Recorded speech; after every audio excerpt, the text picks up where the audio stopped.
আলাইকুম, একটা নতুন রেসিপি নিয়ে চলেছি। চকোবার বানিয়ে দেখাবো। ছোট থেকে বড় সবাই আমরা চকোবার পছন্দ করি। আইসক্রিম এই গরমের দিনে কেনা আইসক্রিম পছন্দ করে, সবাই পছন্দ করি। ছোট বাচ্চা থেকে বড় থেকে সবাই এই আইসক্রিম বানিয়ে আজকে দেখাবো, পুরো দোকানের মতন চকোবার আইসক্রিম। তার জন্য পানি চাপিয়ে দিয়েছি। চকলেটটা গলিয়ে নিতে হবে। গলিয়ে গেছে গরমে, চকলেট কিনে আনা থাকা ছিল, গলেই গেছে। আর একটু গলিয়ে দিতেও ভালোভাবে চকোবারটা তাহলে মাখবে সুন্দর হয়ে।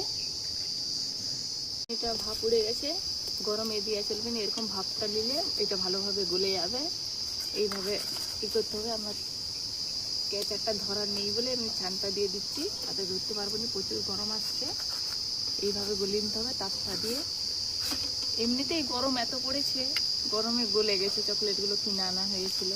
আর একটু ভালোভাবে গলিয়ে নিচ্ছি, দিয়ে চকোবারের এটা গলে যাবে খুব সুন্দরভাবে। দেখতে থাকুন কত সুন্দর গলছে। তাতে আগুনে দেওয়া চলবে না, পানিতে গলবে না ভালোভাবে।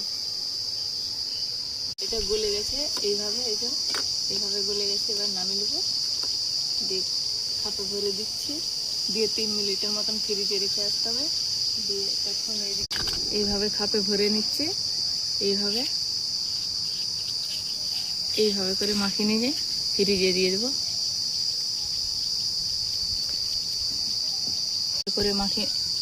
এইভাবে করে মাখিয়ে নিচ্ছে, মেখে নিয়েছি এইভাবে। এবার হচ্ছে 1 মিনিটের মতন ফ্রিজে রেখে দেবো। ততক্ষণ হচ্ছে দুধটা জাল করে নেব এর চকোবারের বেটারের জন্য।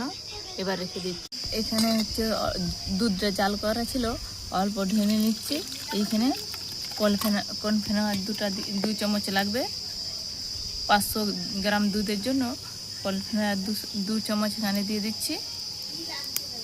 2 চামচ দিয়ে গুলে নিচ্ছি।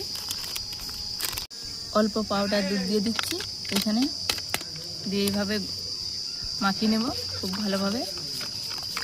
এইভাবে মেখে নিয়েছি সুন্দরভাবে। এবার কড়াইটা বসিয়ে দেবো। দুধটা আর একটু ভালো করে জাল করে নিতে হবে। এইভাবে বসিয়ে দিলাম, দুধটা দিয়ে দিলাম, ভালোভাবে জাল করে নিতে হবে। এইভাবে এটা মাখিয়ে রেখেছিলাম, এটাও দিয়ে দিচ্ছি।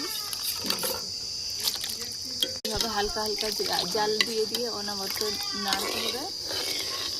যেহেতু কর্নফ্লাওয়ারটা দেওয়া আছে, এখানে চিনিটা দিয়ে দিলাম।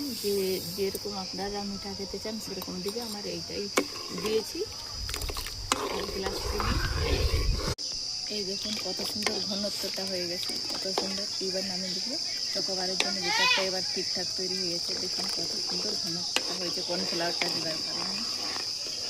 এইভাবে ঠান্ডা করে দিতে হবে। এবার দিয়ে মুড়লে ঢেলে দিতে হবে। আমার কাছে আইসক্রিমের মুড় নেই, চায়ের কাপেই দিয়ে দেবো।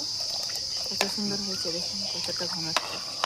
এইভাবে হালকা হালকা করে নেড়ে নেড়ে ঠান্ডা করতে হবে।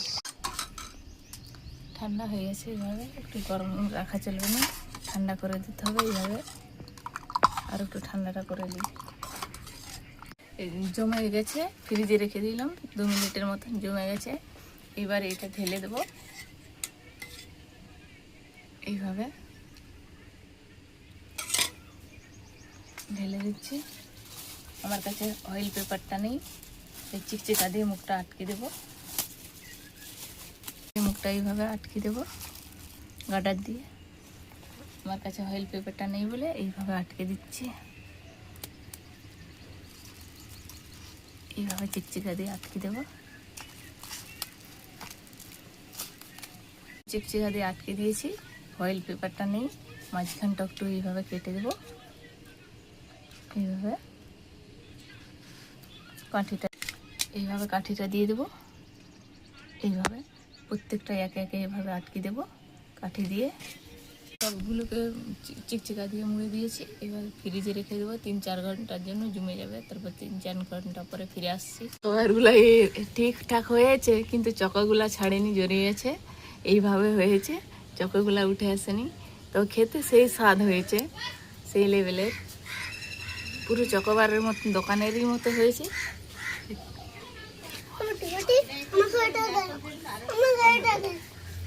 তুই চামড়িয়ে দেন।